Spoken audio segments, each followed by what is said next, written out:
بەرزبوونەوەی پلەکانی گەرما لە ناوچەکانی هەرێم بە تایبەتی دەڤەری شارەزوور کاری ئاژەڵدارانی سەخت کردووە. ڕێژەی بارانبارین لەم ساڵدا لە ناوچەکە بەراورد بە ساڵی ڕابردوو زیاتر بوو کە لە وەرگاکانی بە پیتر و سەوزتر کرد. ئاژەڵداران دڵخۆشن بە زیادبوونی بەرەکەتی لە وەرگاکان، بەڵام بەهۆی بەرزی پلەکانی گەرماوە ناتوانن وەکو پێویست سوودیان لێ وەرگرن. سەرخێڵ ئیبراهیمی تەمەن 36 ساڵ کە لە تەمەنی 12 ساڵیەوە سەرقاڵی کاری شوانیە بە شێوەیەکی گاڵتە ئامێز دەڵێت گەرما گەیشتووەتە 700 پلە. دوونیوە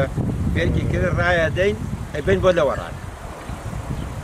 بێن بۆ لەوەڕان و شوێنەکەمان خارگەڵانەوە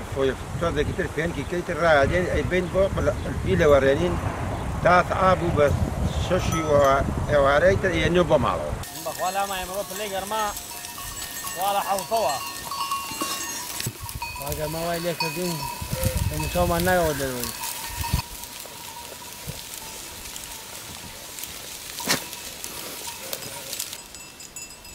يعني خوشم عايسة آلويا خريكو وكو كاميرا كبكو شيمونا قرم بو حسوا قرم عمرو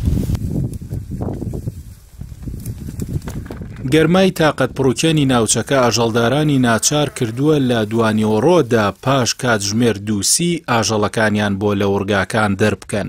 بەڵام هێشتا پلەکانی گەرما بەرزە و تینی بۆ ئاژەڵەکان هێناوە. لەگەڵەوەشدا ئاژەڵداران سوپاسی خوا دەکەن کە ئەم ساڵ بارانی باشی بۆ باراندون و ئاژەڵەکانیان لە مەترسی وشکە ساڵی و نەبوونی لە وەڕبە دوورن.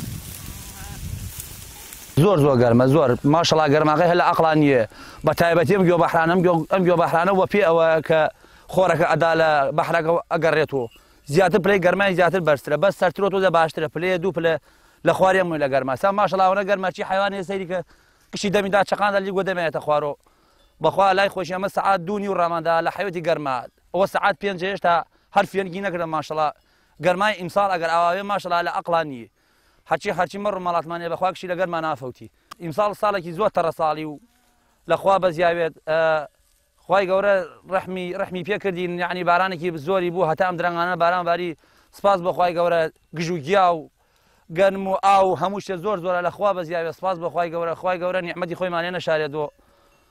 لە ئەڵاگیان بەزیاوێت بارانێکی زۆر بە ڕەحمەتی بۆ باراندین داواکانی لە خوای گەورە هەموو ساڵە ئاوا پڕ خێر و بەرەکەت و پڕ باران و لە وشکە ساڵی ماپارێزێت.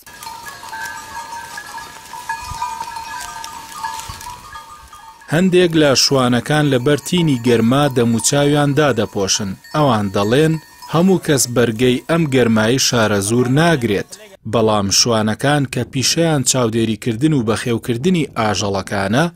ناچار لە هەموو کەش و هەوایەکدا بەدیار ئاژەڵەکانیانەوە بن.